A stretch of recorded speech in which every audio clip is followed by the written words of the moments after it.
Alors, le sacerdoce, disons que moi j'y ai pensé à l'âge de 7-8 ans. Bon, comme on peut y penser quand on est un enfant, hein, donc on idéalise beaucoup la chose. Et puis après, l'idée est un petit peu partie. C'est plutôt après mon baccalauréat, voilà, je ne savais pas trop vers quoi me diriger. Et je crois que l'idée, du moins la vocation a vraiment ressurgi à ce moment-là. Je pense que j'étais pas encore assez mûr pour pouvoir répondre à l'appel du Seigneur.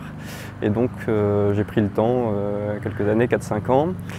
Et au bout de 4-5 ans, j'en avais jamais parlé en fait à qui que ce soit, ni à mes parents, ni à mes amis.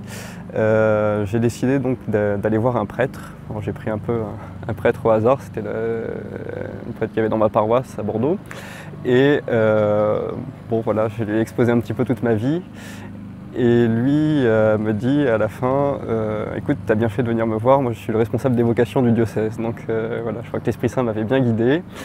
Et le fait d'en parler en fait m'a d'une certaine manière libéré. Et après j'ai commencé un parcours vocationnel avec d'autres jeunes qui se posaient la même question que moi.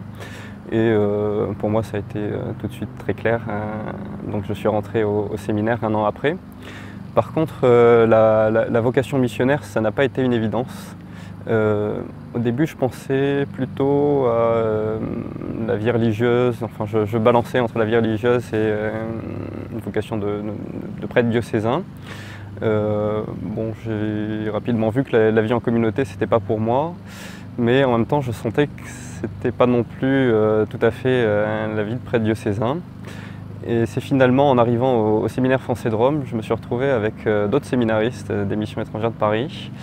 Et là, j'ai été un petit peu éclairé sur ma vocation et j'ai pris peu à peu conscience que j'étais plutôt appelé à une vocation missionnaire.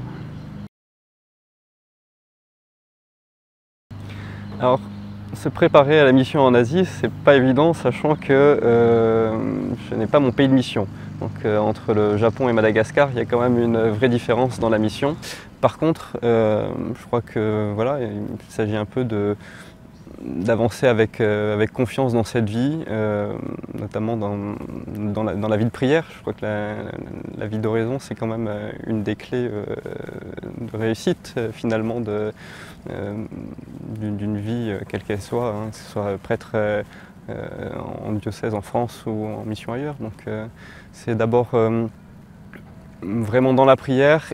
Ensuite, bon, moi, je suis rentré assez récemment au MEP, donc j'essaie de beaucoup lire en fait ce qu'ont été les missions étrangères, notamment à travers des figures de saints.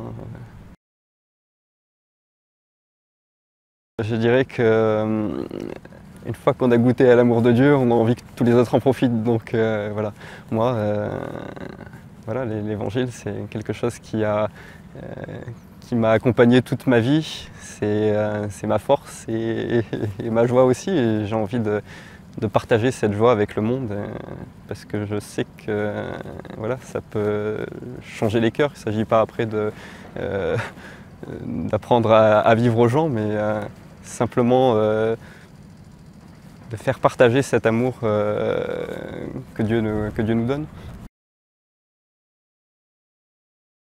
Moi, quand je suis rentré au séminaire, je pensais que une fois arrivé au moment de l'ordination, on devait être